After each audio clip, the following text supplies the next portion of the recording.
ঘৃণা করে। মাঝে মাঝে ইমাম সাহেবের কয়, হুজুর ছেলে তার জ্বালা যন্ত্রণা সহ্য করতে পারি না, একটু দোয়া করেন আল্লাহ যেন হেদায়েত দেয়, না হয় যেন ছেলেটারে ধ্বংস করে দেয়। বাবায় যদি তোর মতো ছেলের ধ্বংসের দোয়া চাই ইমামের কাছে, তোর গলায় দড়ি দেওয়া ছাড়া আর বেহায়া হইলে তুই চলবি, বেলাজা হইলে তুই বুক ফুলায় রাস্তায় হাঁটবি। তোর কপাল এত খারাপ যে মা বাবার দোয়া পর্যন্ত তোর কপালে নাই। তোর মায়ের সাথে তুই বেয়াদবি করেছো, মাঝখানে এই ভেজাল লাগাইছে এই মোবাইল, মোবাইলের কারণে তুই মায়েরে গালি দিয়েছো, বাবারে গালি দিয়েছো, ভাইরে গালি দিয়েছো। লেখাপড়া ঠিক মতো করলি না রে বাবা। হেদায়েতের মালিক আল্লাহ, ইজ্জতের মালিক আল্লাহ। সবার কপালে হেদায়েত আসবে না, সবাই জান্নাত পাবে না। আল্লাহ যাকে কবুল করবেন সে হেদায়েতের দরজায় ফিরে আসবে। এরে যুবক, আজকে তোমার পায়ে ধরে ধরে বলি, এরপরও তুমি রাজি হও না। অথচ আমাদের তো পাও ধরা না। কত কষ্টের জিন্দেগি, কত গালাগালি, মাদ্রাসায় পড়ার কারণে কত গালি, টুপির কারণে গালি, লম্বা জামার কারণে গালি। এত গালির পরেও বাবা টুপি ফালাই না, নামাজ ফাঁদ দেই না, বেপরদায় চলি না। ব্যাপারটা কি? টুপির কারণে, দাড়ির কারণে বুঝি সরকার আমাদের বেতন দেয় না রে বাবা, না। এরপরেও কেন এত কষ্টের বিনিময়ে আমরা নবীর তরিকা ছাড়লাম না রে বাবা? একটাই কারণ, কোরআন পড়লাম, নবীর হাদিস পড়ে দেখলাম, এক জাররা পরিমাণ গুনাহ নিয়ে যদি কবরে যাই, আল্লাহর নবী বলেছেন কবরে গুনাহগার যখন যাবে, ওই কবরের দুই পাশের মাটির চাপ একটা নয়, দুটো নয়, 99 থেকে 70টা সাপ কবরে আসবে। বাংলার মানুষ বিশ্বাস করো না বিদায় মাঝে মাঝে কবরে সাপ দেখা যায়, আগুন দেখা যায়। আবার কত কবরের লাশ 20 বছর পরে তাজাও পাওয়া যায়। যত কবরে আযাব দেখা গেল সব বেনামাজির কবর, আর যত কবরের লাশ কাফন সহ 30 বছর পরে তাজা পাওয়া গেল সব হলো নামাজির কবর। হেদায়েতের মালিক আল্লাহ। একদল যুবক এখান থেকে কান্না করে বিদায় নিয়ে ঘরে গিয়া বলবে, মা জীবনে বহু অন্যায় করেছি, তুমি আমারে মাফ করে দাও। আমার মাথায় হাতটা বুলাই একটু দোয়া করিয়া দাও। জীবনে কত অন্যায় করেছি রে মা, এলাকার মানুষ আমারে গালি দেয়। ও মা, তুমিও জানো না যে আমি কত বড় বড় অন্যায় করেছি। আজকে দেলপাড়া ঈদগার ভিতরে বয়ান শুনি আসছি, তওবা করছি, আর গুনাহ করব না রে মা। ও মা, তুমি আমার একটু দোয়া করিয়া দাও, আমি জানো আর নামাজ না সারি। তখন মায়ের কলিজা ভেঙ্গে এমন দোয়া বের হয়ে যাবে, আল্লাহর কাছে বলবে, রে মালিক তুমি আমার সন্তানটারে কবুল করে নাও, মাফ করে দাও। লাকাদ কানা লাকুম ফি রাসূলিল্লাহি উসওয়াতুন হাসানাহ। বেলাল, পয়গম্বরের সাহাবী বেলাল, রাসূলের একটি সুন্নতের টুপি, এত মোহাব্বতের টুপি, টুপি মাথায় দেওয়া কার সুন্নাত? আর জোরে বলেন। বান্দা কেন প্রশ্ন করো, কালাটা দিব নাকি লাল না সাদা, লম্বা নাকি গোল না পাঁচ কলনি না কলনি ছাড়া? বান্দা আগে টুপি মাথায় ঢুকা, তারপরে দলিল খুঁজবি। টুপি মাথায় না দিয়ে আগে দলিল খুঁজলে কানের পর্দা গরম করে দেয়া হবে। যে টুপি পরে না ওর জন্য টুপির কোনো দলিল নাই, যে নামাজ পড়ে না তার জন্য নামাজের কোনো মাসআলা জানার অধিকার নাই। যেই বান্দা নামাজ পড়ে না ও যদি প্রশ্ন করে নাভিতে হাত বাঁধবো নাকি মাথায় নাকি হাঁটুর গোড়ায়, বান্দা আগে নামাজ পড়, এরপরে প্রশ্ন করবি হাঁটুতে না মাথায়। নামাজ না পড়িয়া প্রশ্ন করার অধিকার না। নামাজের খবর নাই, হে প্রশ্ন করে কি হাত হাঁটুতে লাগাও না মাথার তালুত বাইন্ধে বয়ে থাকবে? ভাইরা আমার, আমাকে এই সিফার ভিতরে এই গ্যাঞ্জাম ঢুকে নাই। হ্যাঁ, কি পাওয়া! জোরে আলহামদুলিল্লাহ পরে আমিন বইলা ভাবতেছে যে আমার নামাজ আজ কবুল হয়ে গেছে। হ্যাঁ, কি এক ভাব! একজনে ফুললে 3 জন হয়ে গেছে। আমিন কইছে, কেউ বাধা দেয় নাই, নামাজের ভিতরে একেবারে ফুলতি আছে, নামাজের পরে যেই ভাবসাব, সালাম নাই কালাম নাই, একেবারে খুব রুকু সেজদা টাইট, জুতা দুইটা লয়ে একেবারে সোজা বের হয়ে যাইতেছে, ডাইনে বামে তাকায় না। মানে একটা কবুলিয়াত নামাজ পড়ছে তো, জোরে আমিন কইছে, এই পুঁজি খালি আমিন জোরে কইছে। ওরে আলহামদুলিল্লাহ জিগাইলে 13টা ভুল করবে, কথা ঠিক কিনা বলো? আরে ভাই, মানুষ দেখলে বোঝা যায় না? একজনে তেঁতুল খায়, ভাই টক না ঝাল, ভাই ঠোঁটের মিস করলে বুঝো না? তেঁতুল খাইলে তো ঠোঁটেই আঁকা বাঁকায় বোঝা যায় এটা মিষ্টি না টক, বোঝা যায় না? হ্যাঁ, তোমার চলাফেরার ভাবসাবে তো বোঝা যায় তুমি কোন দরবার শরীফের কুতুব, বোঝা যায় না? গায়ের জোরে মাস্তানি করা যায়, বেয়াদবি করা যায়, ইসলাম পালন করা যায় না। আল্লাহ আপনি আমাদের হেদায়েত দান করুন। বেলাল,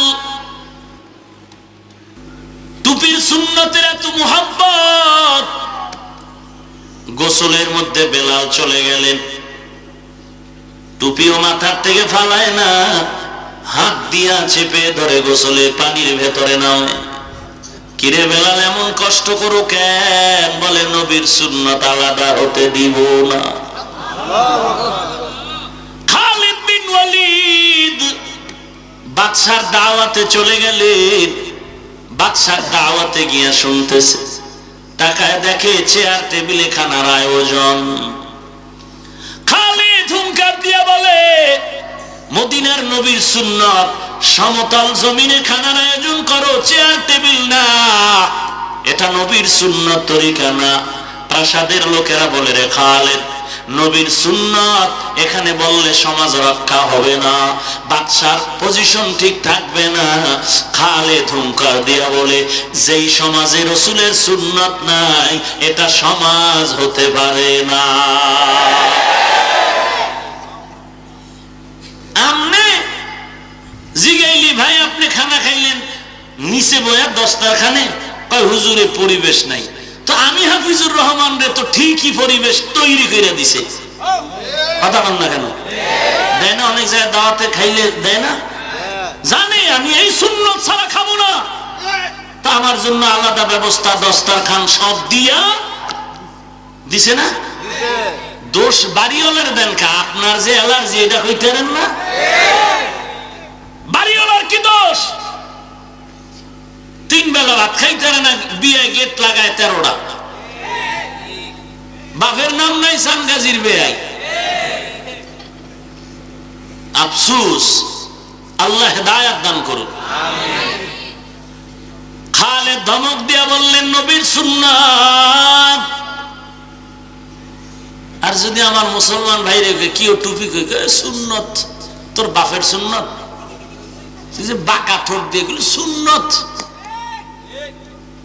বলে না, নাকি মনে হয় এটা বাবার সুন্নত, পড়লে পড়লাম না পড়লে নেই। ভাইরা আমার, পয়গম্বরের আদর্শের পাগল এখন এই জমিনের মধ্যে অভাব নাই। গলায় চুরি লাগবে, নবীর সুন্নত বৃথা যেতে দেবে না। এরে নবীর উম্মতের দল, এখন তো ঘরের মধ্যে দস্তারখান অনেকের নাই। আমগো জাতি ভাইরা একদল তো ফতুয়া দিল দস্তারখান দরকার নাই, বিভ্রান্ত ছড়াচ্ছে দিন দিন। এরে নবীর উম্মত, রাহমাতুল লিল আলামিনের আদর্শ এত সুন্দর, ওই আদর্শ যদি কেউ গ্রহণ করে, ও গরিব হলো আল্লাহর কাছে অনেক দামি হয়ে যাবে। এরে নবীর উম্মত, রাহমাতুল লিল আলামিনের ভেতরে আল্লাহ এত সম্মান দান করেছেন, এত মহব্বত দান করেছেন যে নবীর আদর্শের জন্য আসমান জমিন পাগল হয়ে কান্না করে। যে নবীর এত সম্মান, আমার নবীর ব্যাপারে আম্মা জান আয়েশা রাদিয়াল্লাহু তাআলা আনহা বলেন, নবীর ঘাম থেকে মেশকের ঘেরান আমি বোতলে ভরে রাখতাম। বড় বড় অনুষ্ঠানে আমরা মেশক হিসাবে আতরগুলো ব্যবহার করতাম।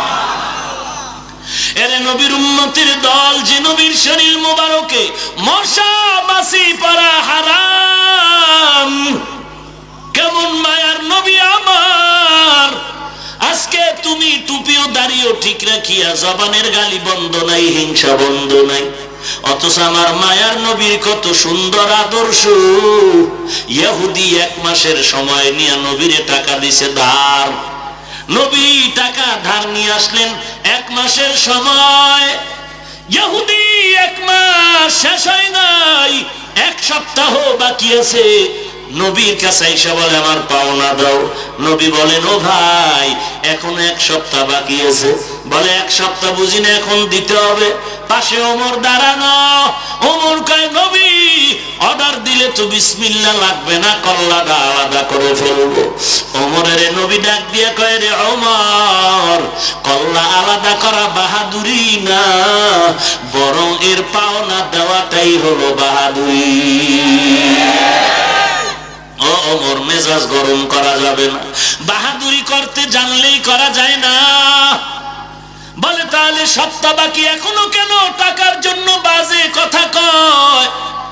নবী বলেন ওমর, পাওনাদারের কথা বলার অধিকার আছে, আমি ঋণগ্রস্ত বলার কোনো অধিকার নাই। আর আমার সোনার বাংলায় সব উল্টে গেল, পাওনাদারের জবানে তালা লাগায়, ঋণগ্রস্তর মাস্তানির কারণে ঘুমানো যায় না। টাকা চাইতে গেলে চপ বেটা, লজ্জা করে না? টাকা চাস কি আছে না নাই? এইরকম বেঈমান আছে না নাই? অথচ রাসূল কি বলেন? 1 সপ্তাহ বাকি আছে, এরপরও চেঁচামেচি করে কেন? বলে পাওনাদারের কথা বলার অধিকার আছে। জঙ্গলে উল্টা পাল্টা চইলা তুমি সুন্নি নামের ব্যানার লাগাইছো না? সুন্নি নামের ব্যানার লাগাইতে তো ওরা পারে যাদের সুন্নতের আমলের কোনো ঘাটতি নাই। ভাইরা আমার,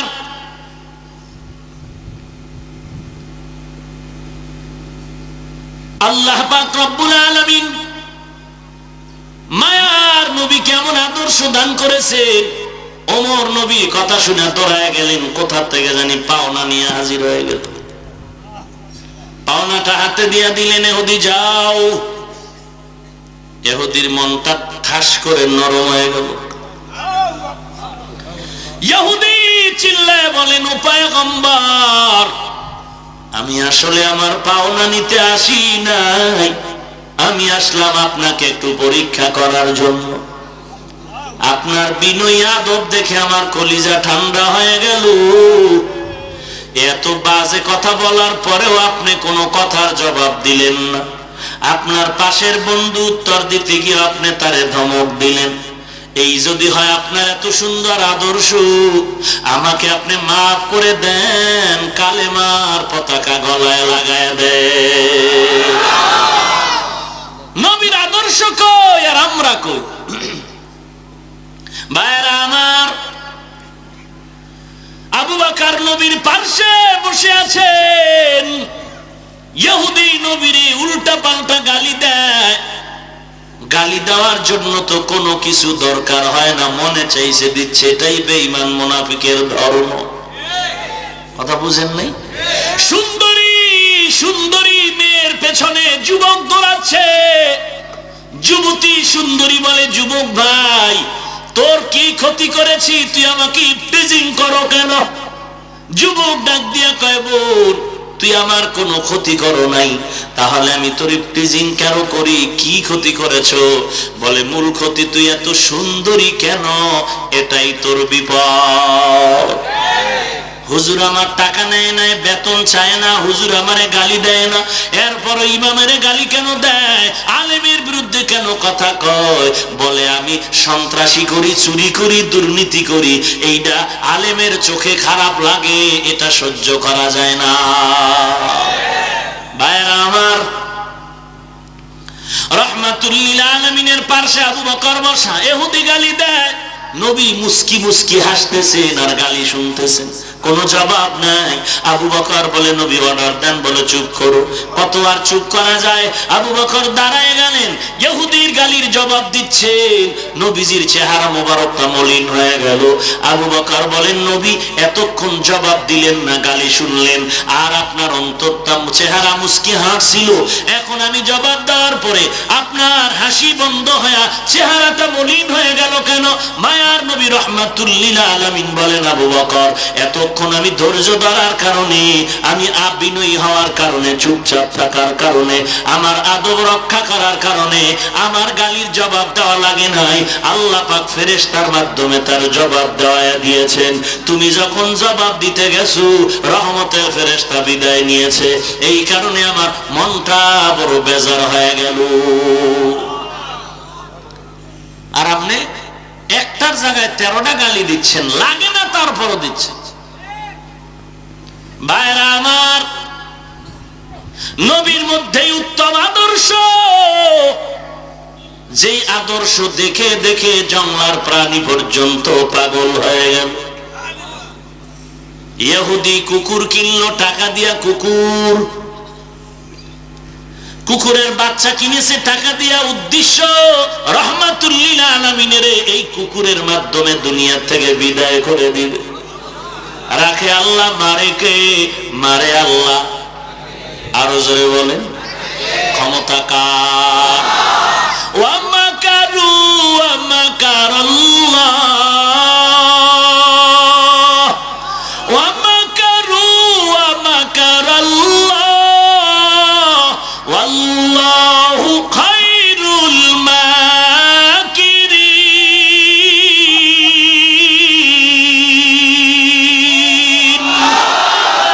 এই কালামে জিন্দা কুরআনে হাকিম, হিকমতে উলায় জালাস তো কদিম, জামিউল ইলম ফিল কুরআনে হাকিম, তাকাসারাত আনহু আফহামুর রিজালি। খারাপ লাগে আপনাদের? বলবনি ঘটনাটা? ইহুদি টাকা দিয়ে কুকুর কিনেছে, কুকুরের বাচ্চা, উদ্দেশ্য ভালো না খারাপ? আল্লাহ জানেননি? আল্লাহ বলেন, ওরে বেঈমান, তুই যত খারাপ উদ্দেশ্য নিয়ে আগাও, আমি আল্লাহ আমার নবীরে কুদরতের হাতে আমি হেফাজত করব। হেফাজতের মালিক কে? আর জোরে বলেন, আল্লাহ যদি হেফাজত করে, কেউ এটাকে রদ করতে পারবে না রে ভাই। আল্লাহ পাক হেফাজত করেছেন। ও নবীর উম্মতের দল, ইব্রাহিম নবীর আগুনের মধ্যে ফেলে দিয়েছেন কেডা? নমরুদ। আল্লাহ পাকের সাহায্য এসে গেল, ইব্রাহিম নবীর কেউ নাই, তিনি একা। আগুনের মধ্যে যখন যায়, আমার আল্লাহর স্মরণ করলে আল্লাহ পাক আগুনের গোলাম বানায়া হুকুম দিয়া দিলেন, আগুন আমার ইব্রাহিমের একটা বিন্দু যেন ক্ষতি না হয়। পরে আগুন কি হয়ে গেল? ফুলের বাগান হয়ে গেল। কি ফুলের বাগান হইল? কথা কয় না। ফুলের বাগান হলো কি? আগুন। কে বাগান বানায় দিলেন? ওই আল্লাহ কি নাই? তাহলে কেন ভয় পাও রে মুসলমান? গুটি কয়েক বেঈমান আমার নবীর গালি দেয়, আল্লাহর বিরুদ্ধে কথা কয়। তুমি আমি মুসলমান কিলাকিলি না করে, দ্বন্দ্ব না করে যদি নবীর উম্মত মুসলমান এক কাতারে চলতে পারতাম, তাহলে এই বাংলাদেশে সকল অপরাধীদের ফাঁসির আগে আমার নবীর দুশমন কুত্তাগুলোর জবাই হয়ে যেত। তোমার পীরের গালি দিলে খুব কলিজা ফোড়ায়, তোমার নেতার বিরুদ্ধে বললে কলিজা ফোড়ায়, অথচ এই বাংলাদেশে আমার নবীরে সন্ত্রাসী বলে গালি দিল বেঈমান। আমার নবীর দাড়ি ছাগলের দাড়ির মতো তুলনা দিল বেঈমান। আজানের আওয়াজ বেশ্যার আওয়াজের মতো শোনা যায়, বলল বেঈমান।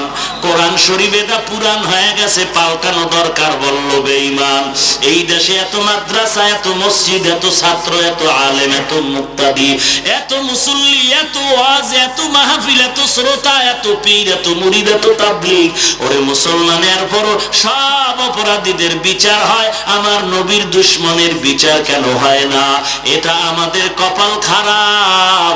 হিসাব দেওয়া লাগবে বেঈমানের, না তোমার আমার জবাব দিতে হবে। এরে নবীর উম্মতের দল, আজ আমার নবীর আদর্শ তোমার আমার মধ্যে নাই। মসজিদে লেখা আছে দুনিয়াবি কথা বলা হারাম, আসেনি আপনাদের মসজিদে? এরপরও বলেনি, কথা বল না কেন? যারা একটু মোটামুটি মাতবর সাইজের, এরা চিল্লায় চিল্লায় কথা বলে, ইমামের ধমক দেয়, মুয়াজ্জিনের দেয়। এদের মনে অহংকার ঢুকছে, আঙ্গো বাধা দেওয়ার কেউ নাই। যে বাধা দিবে সে মসজিদে আসা বন্ধ।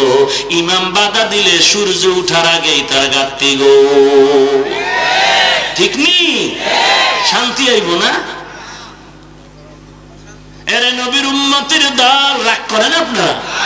আমি কিন্তু প্রথমেই বলেছি, কাউকে হিট করা নয়, কথা বলার মাকসাদ একটাই, জান্নাত চাই, জাহান্নাম থেকে বাঁচতে চাই। ভাইরা আমার, ইহুদি কুকুর কিনে বাড়ি নিয়ে আসলো, মনের মতো খানা দানা খাওয়ায় বড় বানাইলো। সংক্ষেপ 2-2.5 বছর বয়স যখন হয়ে গেল কুকুরের, বুস্তানুল আউলিয়া এবং জালালাইন তাফসীরের মধ্যে এই ঘটনা উল্লেখ আছে। এই ইহুদি কুকুরটারে খাওয়ায় পরে 2.5 বছরের কিনারা যখন হলো, এবার ইহুদি উদ্দেশ্য খারাপ, মদিনার নবীরে বিদায় করে দিবে। আপনারা জানেন নবীজির ইন্তেকালের পরে দেহ মোবারক চুরি করার জন্য সুড়ঙ্গ পথ খনন করেছিল মুসলমান না ইহুদি? কথা বলেন না কেন? এর নবীর উম্মত পারছিল? হেফাজত কে করলেন? ওয়াল্লাহু ইয়াসিমুকা মিনান নাস।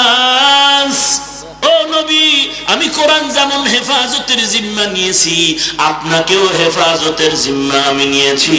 যেদিন নবীকে বের করে নিবে, দিনের বেলায় ইহুদি কুত্তাগুলো মাথায় পাগড়ি লাগাইয়া, শরীরের মধ্যে মদিনার লম্বা পোশাক লাগাইয়া, তসবিহ হাতে নিয়ে এলাকায় ঘুরে ঘুরে ঘুরে ঘুরে পানির মধ্যে দম দেয়, তাবিজ দেয়, তাবিজ দেয়।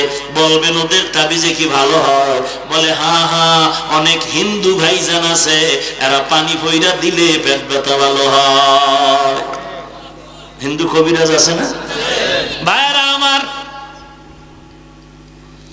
ইহুদিরা দিনের বেলা পোশাক আর পাগড়ি, রাতের বেলা গোপনে গর্ত খনন করে রাসূলের দেহ মোবারক চুরি করার জন্য। যখন কিনারায় চলে আসলো, জামানার একজন বাদশা নুরউদ্দিন জঙ্গিকে আল্লাহ স্বপ্ন দেখায় দিল। শেষ পর্যন্ত পারে নাই। ওই দিন নুরউদ্দিন জঙ্গি সীসা ডালা প্রাচীর অঙ্কন করে রাসূলের কবরের রওজার চতুর্পার্শ্বে দিয়া দেওয়াল টানায় দিল। ওই দেওয়াল ভেদ করে কিয়ামত পর্যন্ত কেউ আর ভেতরে ঢুকতে পারবে না। ভাইরা আমার, আল্লাহ রাব্বুল আলামিনের দুশমন ইহুদি কুকুর বড় হয়ে গেল। এখন নবীর দাওয়াত দিয়া বাড়ি আনবে আর কুকুর দিয়া নবীরে বিদায় করবে, উদ্দেশ্য খারাপ নিয়ে রওনা। মদিনার নবীর দরবারে গিয়া হাজির হয়ে গেলেন। নবীর দরবারে যাইয়া বলেন, পয়গম্বর, কিছু যদি মনে না নেন, আমার বাড়ি একবেলা নাস্তার খানার আয়োজন।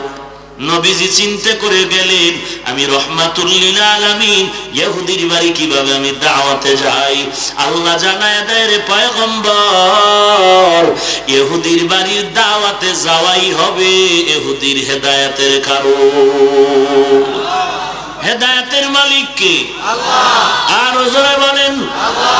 মান ইয়াহদিল্লাহু ফাহুয়াল মুহতাদ ওয়া মান ইউদ্লিল ফালান তাজিদ লাহু ওয়ালিয়াম মুরশিদা। ভাইরা আমার, মায়ার নবী আল্লাহর অর্ডার পেয়ে দাওয়াত কবুল করেছেন। ইহুদি যে খারাপ নিয়ত করেছে নবী জানছেন নাকি? না না, জানেন না। না জানার কারণ কি? নবী গাইবের মালিক না। গাইবের মালিক কে? এবার নবী ইহুদির দাওয়াত কবুল করলেন। ও ইহুদি ভাই, আগামী দিন তোমার বাড়িতে আমি মেহমান হয়ে আসব। নবীজি এবার চলে আসলেন।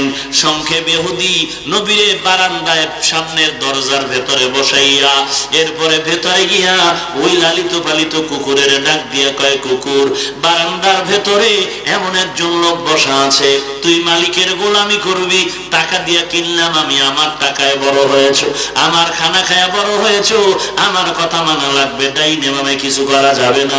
কি তোমার আদেশ? বলে তাড়াতাড়ি যাও, ওই কুকুর, ওই যে মুহাম্মদ বসা আছে, তাকে তুমি ধ্বংসন করে বিদায় করে দিতে হবে। রাহমাতুল লিল আলামিনকে দাঁত দিয়ে কামড় দিয়ে বিদায় করে দিবে রে কুকুর। দেরি করা যাবে না।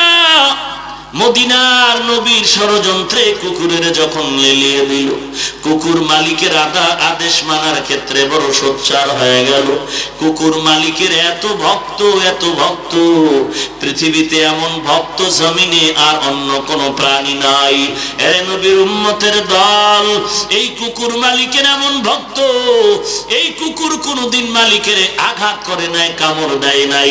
এ নবীর উম্মতের দল, এই কুকুর মালিকের এত যে ভক্ত হয়ে গেল, আজও পর্যন্ত শুনি নাই যে কুকুর মালিকের কামড় দিয়ে মেরে ফেলেছে এমন কোন ঘটনা জমিনের মধ্যে হয়েছে নাকি? কথা বলেন না কেন?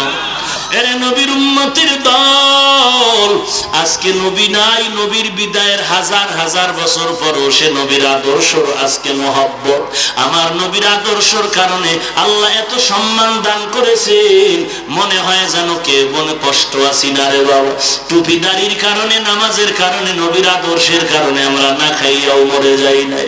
এরে নবীর উম্মত, আল্লাহ এত সম্মান ইজ্জত দান করেছেন, কোটিপতিরা এত ইজ্জত সম্মান নিঃস্বার্থ ভাবে পায় না। এরে নবীর উম্মতের দল, ওরে পর্দার আড়ালের মা, ও যুবক বৃদ্ধ বাবাজিরা, ভালো করে শুনে নাও। আমি বলি না তুমি স্কুল ছেড়ে মাদ্রাসায় যাও, আমি বলি না তুমি চাকরি ছেড়ে দাও, স্কুলে পড়ো, কলেজে পড়ো, ভার্সিটিতে পড়ো, চাকরি করো, ব্যবসা করো, আল্লাহর নবীর আদর্শের মালাটা গলায় লাগাও। তোমার মতো যুবক স্কুল কলেজে পড়ে এক ওয়াক্ত নামাজও বাদ দেয় না, তুমি কেন পারবা না? কোনো জবাব নাই, ফাইনাল জবাব তোমার কপাল পড়ে গেছে। তওবা না করা পর্যন্ত পোড়া কপালে জোড়া লাগবে না। তোমার মতো যুবক র‍্যাব, আর্মি, পুলিশ, বিডিআর এক ওয়াক্ত নামাজ বাদ দেয় না, মিথ্যা বলবা না, সত্য বলো, আছে না নাই? তোমার মতো যুবক স্কুল কলেজে পড়ে, কৃষি কাজ করে, ড্রাইভারি করে, শ্রমিকের কাজ করে, নামাজ ছাড়ে না। তোমার মতো যুবক আজকে চাকরি করে, কোটি টাকার ব্যবসা করে, একটা টাকাও হারাম খায় না। আর তোমার হারামের টাকা ছাড়া সংসার চলে না, দোকান চলে না। ওরে আল্লাহর বান্দা, কি হিসাব দিবা? আজকে দেখো তো, আমরা হারামের পথেও গেলাম না, বরং তোমার পায়ে ধরে ধরে ধরে ধরে বুঝাইতে চাই। ওরে নবীর উম্মতের দল, ও পর্দার আড়ালের মা, আমিও সন্তান, আপনাকেও আল্লাহ সন্তান দান করেছেন। হাফেজে কোরআনের মাও মা, আপনারাও মা, আলেমের মাও মা, আপনারাও মা, একজন ইমামের মাও মা, আপনিও একজন মা। ওরে মা, মনটা কি চায় না একজন কোরআনওয়ালার মা হয় কবরে যাবেন? অনেকে মনে করে মাদ্রাসায় বুঝি ফকিন্নির ছেলে মেয়ে গরিবরা পড়বে, আর কেউ না। ওরে আল্লাহর বান্দা, খোঁজ নাও, ডিসি, এসপি, আইজির ছেলে কোরআনের হাফেজ, র‍্যাব, আর্মি, পুলিশের সন্তান কোরআনের হাফেজ। কি ব্যাপার? বলে আমার টাকার অভাব নাই, অভাব হলো পরকালের কোরআনের তেলাওয়াতে। আমার বাবাই মারা গেল, আমি কোরআন শরীফ শরীফ বাবার কবরের সামনে দাঁড়ায়া পড়তে পারলাম না। বাইরের আলেম দাওয়াত দিয়া জানাজা পড়াইলাম, বাহিরের ছাত্র ধার করে করে কবরে দোয়া পড়াইলাম। আমি যদি কোরআন পড়া জানতাম, আমি বাবার কবরের কিনারায় কোরআন পড়তাম। সবাই দোয়া করে গেল, কারো চোখে পানি নাই, আর আমার সন্তানের চোখের পানি এখনো শুকায় না। অতএব আমি নিয়ত করেছি, আমার কামাই করা টাকা পয়সা 100 বছর সন্তান খেলেও শেষ হবে না। অতএব আমার সন্তানের ডিগ্রি আর 5 লাখ টাকার বেতন লাগবে না। আমার সন্তান আমার কামাই করা টাকা পয়সা ভোগ করবে, আর আমি সন্তানের কোরআনওয়ালা বানায়া দিলের তামান্না, আমার ইন্তেকালের পর আমার সন্তান জানাজার ইমামতি করবে, আর ওই কবরের পাশে গিয়ে আমার সন্তান কোরআন পড়ে পড়ে দোয়া করবে। এর পর্দার আড়ালের মা, খাজা মাইনুদ্দিনের মা, ও মা তুমিও মা, যে খাজা মাইনুদ্দিন অন্তর দিয়া আল্লাহর কাছে এত দামি হয়ে গেল। 96 লক্ষ অথবা 90 লক্ষ বিধর্মী খাজা মাইনুদ্দিনের হাতে কালেমা পড়ে মুসলমান হলো। মা ডাক দিয়ে কয়, রে মাইনুদ্দিন, এই গর্ব তোমার কিছু না, আমি মায়ের কৃতিত্ব, মায়ের সুসংবাদ, মায়ের ত্যাগের বিনিময়। মাইনুদ্দিন বলে, মা তুমি কি ত্যাগ স্বীকার করেছো? মা ডেকে বলে, রে মাইনুদ্দিন, দুনিয়াতে তুই আমার গর্বে আসার পর আমি মা এক রাত্র ঘুমাই নাই, নামাজের মুসাল্লায় রাতে কান্না করেছি আর দোয়া করেছি, আল্লাহ আমার সন্তানের তোমার খাস বান্দা বানায় দাও। দুনিয়াতে আসার পর তুই আমার বুকের দুগ্ধ যতদিন পান করেছ রে বাবা, একটা ফোঁটা দুধ তোর মুখে বিনা অজুতে দেই না। ওরে আম্মা জান, সেই হলো খাজা মাইনুদ্দিন। আর মা তুমি বাচ্চা গর্ভে নিয়ে সিনেমা হলে টিভির চ্যানেলে দৌড়াও, তোমার সন্তান আনোয়ার সাথে হবে না, তোমার সন্তানের আদর্শ দিয়ে মানুষ শান্তি পাবে না। ওরে পর্দার আড়ালের মা, এ যুবক মন্ত্রে বেজার করবি না, যদি বলো পায়ে হাত দিলে মানবি, আমি পায়ে হাত রেখেও বলতে রাজি বাবা।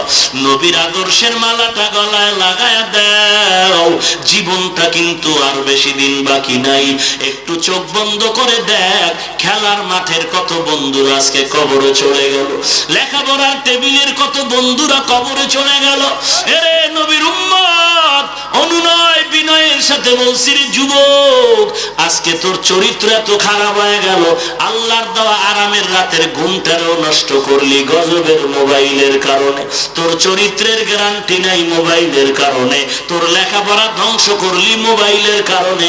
নকল ছাড়া তুই পাস করো না, তুই তো মনে করছো তুই নাম্বার পাইছো 80, আমি ফাইনাল ঘোষণা দিলাম তুই বিদ্যা চোর, বিদ্যা চোর, বিদ্যা চোর।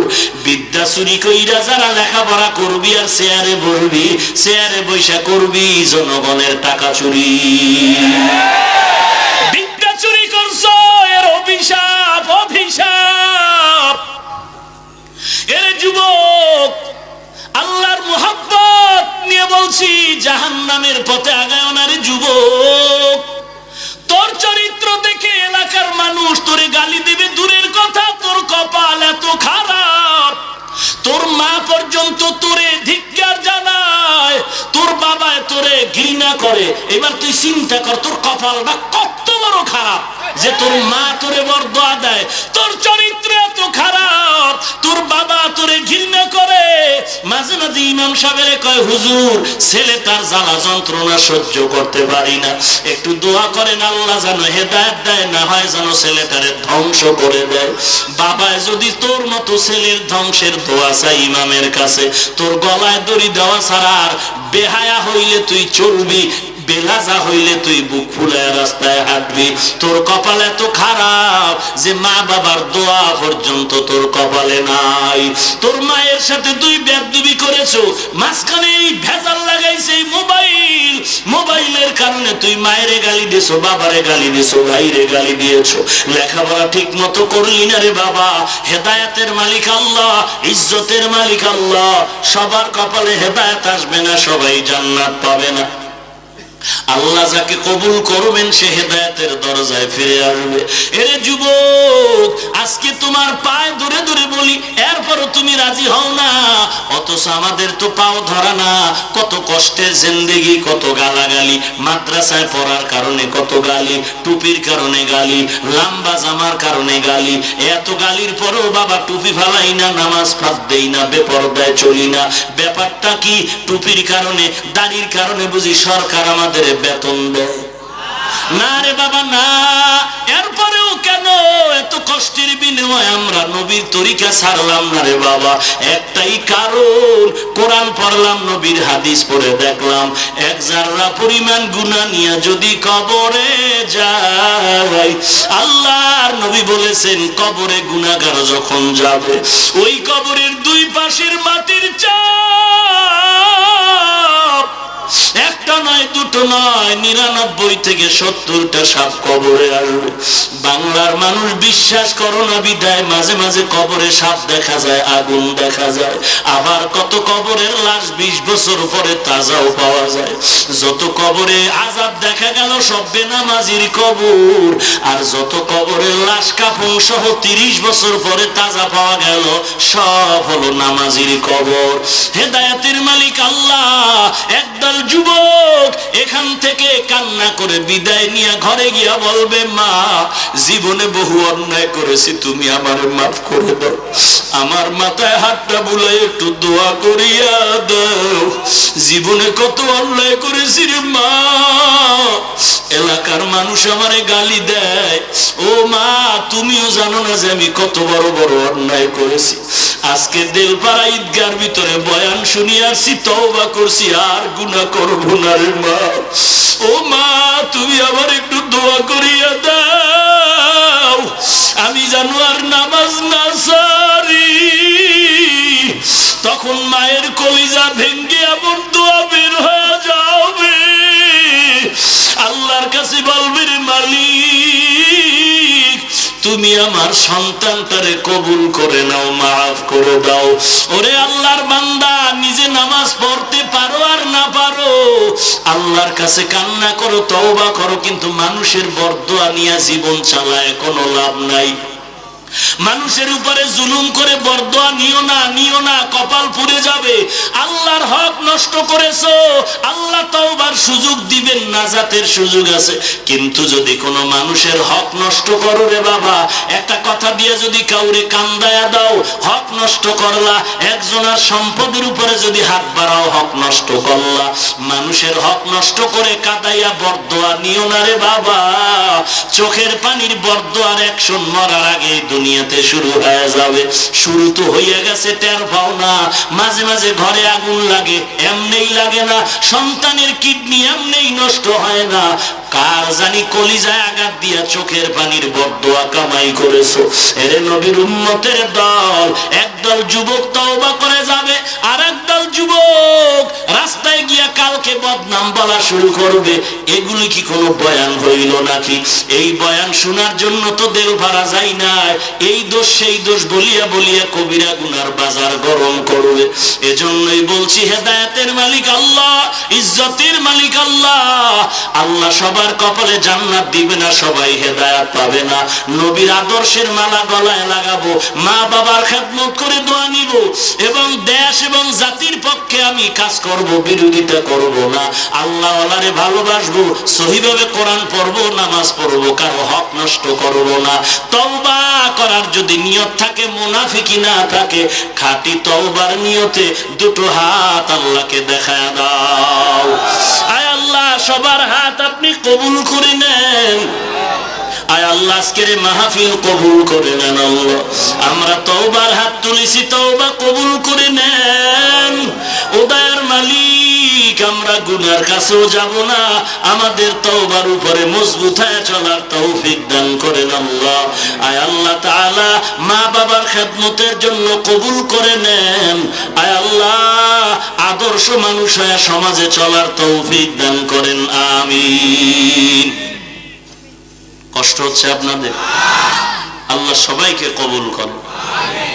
আমাদের চেয়ারম্যান সাহেব আসছেন নারায়ণগঞ্জের, আমার বন্ধুবর, আপনাদের পরিচিত দোয়া করেন শাহ নিজাম ভাই, দোয়া করেন এদের দ্বারা যেন আল্লাহ দিনের খেদমত বেশি নেয়। আমরা 2 ঘন্টা চিল্লাইলে জানা হয়, তাদের একটা আদেশের দিনের কাজ অনেক ক্ষেত্রে আরো বেশি হয়। কথা ঠিক না? আল্লাহ কবুল করেন। মনে করেন এহেন একটা যাত্রার গান কেউ দিল, হইতে পারে না? বহু আশেখ রসুল আছে না, হ্যাঁ, নবীর কঠিন আশেখ যাত্রার গান দিয়ে লাইছে। আমি যদি ফিটাফিটি করি তুই কইবি হুজুররা সন্ত্রাস, ঠিক না? আর শাহ নিজাম ভাই যদি বা চেয়ারম্যান সাহেব যদি কয় খবরদার, আর চলবে? কথা বলেন না কেন? আল্লাহ পাক এই দায়িত্ব তাদেরকে দিয়েছেন, এটা আল্লাহর বড় নিয়ামত। এই নিয়ামতের কদর করে যেন তারা সমাজের ভেতরে অসামাজিক কাজ বন্ধ করে ইসলামের মানবতার কল্যাণে কাজ করতে পারেন, সে তৌফিক দান করুন। আর মহাব্বতে বলেন আমি আপনাদের নিয়ে দোয়া করব, আমিও আপনাদের কাছে দোয়া চাই বেশি করে। পাশেই তো আছি মাদ্রাসা নিয়ে, দোয়া করবেন। বিভিন্ন হিংস্র আক্রমণ আছে না নাই? আল্লাহ যেন হেফাজত করেন। কিছু বলবেন? এমপি মহোদয় প্রধান মেহমান ছিলেন, বিদেশে বোধহয় না, আজকে আসছেন, অসুস্থ, দোয়া চেয়েছেন। আমরা দোয়া করি। আমি তো প্রত্যেক মোনাজাতে প্রশাসনের জন্য, রাজনীতিবিদ সবার জন্য দোয়া করি, আল্লাহ সবাইকে আল্লাহর ওলি বানায় দেন। এমপি সাহেব যদি আল্লাহওয়ালা হয় তাহলে আমগো এত ওয়াজের দরকার হবে? ভাইরা আমার, বেশি বেশি দোয়া করব আল্লাহর কাছে এমপি মহোদয়ের জন্য, এলাকাবাসীর জন্য, গোটা দেশবাসীর জন্য। আমরা অন্তর ভরে দোয়া করি আল্লাহ পাক আমাদের সবাইকে দ্বীনের খাদেম হিসাবে এই দ্বীনের খেদমতের জন্য কাজ করার তৌফিক দান করেন। এলাকার যুব সমাজকে বলছি, সমস্ত চরিত্র বিধ্বংসী কাজ থেকে যেন আমরা হেফাজতের সাথে নিজেকে কন্ট্রোল করে আদর্শ সমাজ উপহার দিতে পারি। আল্লাহ তৌফিক দান করুন, বলেন আমিন। আলহামদুলিল্লাহি রাব্বিল আলামিন, والصلاة والسلام على سيد الأنبياء والمرسلين وعلى آله وأصحابه أجمعين يا أرحم الراحمين يا أرحم الراحمين يا أرحم الراحمين رب ارحمهما كما ربياني صغيرا رب ارحمهما كما ربياني صغيرا اللهم اجعلني من المستجابين للدعوات اللهم اجعلني من المستجابين للدعوات اللهم اجعلني من المستجابين للدعوات ও দয়ার মালিক, গুনাহের বোঝা মাথায় নিয়ে আমরা আপনার দরওয়াজায় হাজির হয়ে গেলাম। কুদরতের নজর দিয়ে দেখে দেলপাড়ার ঈদগাহ ময়দানে মানুষ বসারও জায়গা পাইল না, দাঁড়ায় দাঁড়ায় কথাগুলো শুনলেন রে আল্লাহ। টাকার লোভে, খানার লোভে কেউ আসি নাই, আমরা সবাই জান্নাত চাই, জাহান্নাম থেকে মুক্তি চাই রে আল্লাহ। দীর্ঘ সময় আলোচনা হয়েছে, কেউ তো বিরক্ত বোধ করে চলে যায় না। আয় আল্লাহ, মেহেরবানি করে আমাদের এই মজলিস কবুল করে নেন। আয় আল্লাহ, মাইক লাইট প্যান্ডেল টাকা পয়সা পরামর্শ দিয়া সময় দিয়া যারা কষ্ট করে আয়োজন করেছেন তাদের কবুল করে নেন। আলোচনার ভুল ত্রুটি ক্ষমা করে দেন, সওয়াবটুকু নবীজির রওজা মুবারকে পৌঁছায় দেন আল্লাহ। আদম আলাইহিস সালাম থেকে আজ পর্যন্ত যত আম্বিয়া কেরাম, সাহাবায়ে কেরাম, শুহাদায়ে কেরাম, আউলিয়া কেরামদের রূহের উপরে সওয়াব পৌঁছায় দেন আল্লাহ। আয় আল্লাহ, জীবনে একবারও যদি হয় মায়ার নবীর রওজা মুবারক বাইতুল্লাহ জিয়ারতের তৌফিক দান করেন আল্লাহ। আমরা যারা গিয়েছি বারবার যাওয়ার তৌফিক দান করেন আল্লাহ। ও দয়ার মালিক, নবীজির সুন্নতের আমলওয়ালা জিন্দেগি দান করেন আল্লাহ। গুনাহের প্রতি ঘৃণা জমায়া দেন, বেশি বেশি নেক আমল করার তৌফিক দান করেন আল্লাহ। এলাকার ঘরে ঘরে শান্তি দান করেন আল্লাহ। আয় আল্লাহ সবার সিনায় হেদায়েতের বাতি জ্বালায় দেন আল্লাহ। উলামায়ে কেরামরা হাত তুলেছেন, কলিজার টুকরা যুবক, সাদা দাড়িওয়ালা মুরব্বী হাজী সাহেবরা হাত তুলেছেন, পর্দার আড়ালের মা বোনেরা সবার আমিন মোনাজাত কবুল করে নেন। আয় আল্লাহ মা বোনদের আবেদা পর্দানিশী বানায় দেন, ছেলে সন্তান নেককার দিনদার বানায় দেন, প্রত্যেকটা যুবককে আদর্শ যুবক বানায় দেন। আয় আল্লাহ সমাজ বিধ্বংসী, চরিত্র বিধ্বংসী কাজ থেকে যুব সমাজকে হেফাজত করেন আল্লাহ। আয় আল্লাহ মা বাবা সন্তানের মাঝে, ওস্তাদ ছাত্রের মাঝে, স্বামী আর স্ত্রীর মাঝে, আলেম আওয়ামের মাঝে মিল মোহাব্বত বাড়ায়া দেন আল্লাহ। আয় আল্লাহ কোরআন ও হাদিসের ইলমের নূর দিয়ে সিনাটা ভরপুর করে দেন। ও দয়ার মালিক কারো হাত খালি ফেরত দিয়েন না রে আল্লাহ। সমস্ত মাদ্রাসা মসজিদ কবুল করে নেন, মাদ্রাসা মসজিদের খেদমতে যারা আছেন সবাইকে কবুল করে নেন। সমস্ত শিক্ষা প্রতিষ্ঠান নবীর আদর্শ আলা বানায় দেন। আয় আল্লাহ মেহেরবানি করে দিনের কাজ করার তৌফিক দান করেন, সারা দুনিয়ায় শান্তি দান করেন, বেঈমানের হাত থেকে মুসলমানের ঈমান আমল হেফাজত করেন আল্লাহ। বাংলাদেশ শান্তির দেশ বানায় দেন, ইসলামের জন্য দেশ রক্ষায় যারা জীবন দিল তাদের মাফ করে দেন আল্লাহ। এখনো যারা চেষ্টা করে কবুল করে নেন। আয় আল্লাহ প্রশাসনিক ভাবে যারা কাজ করে, জনপ্রতিনিধির দায়িত্ব যারা আছে, এলাকার ব্যবসায়ী, শ্রমিক, চাকরিজীবী, গোটা দেশের নাগরিক সহ রাজনীতিবিদ যারা, সবাইকে আপনি দিনদার বানায় দেন আল্লাহ। পরস্পরে মিল মোহাব্বত বাড়ায় দেন, অভাবীদের অভাব দূর করে দেন, ঋণগ্রস্ত ঋণ আদায়ের ব্যবস্থা করে দেন আল্লাহ। আয় আল্লাহ ইসলামের ব্যানার টানায় যারা মানুষের ধোঁকা দেয় তাদের থেকে আমাদের হেফাজত করেন আল্লাহ। দুশমন জালেম মুনাফিক থেকে হেফাজত করেন আল্লাহ। 5 ওয়াক্ত নামাজি বানায় দেন।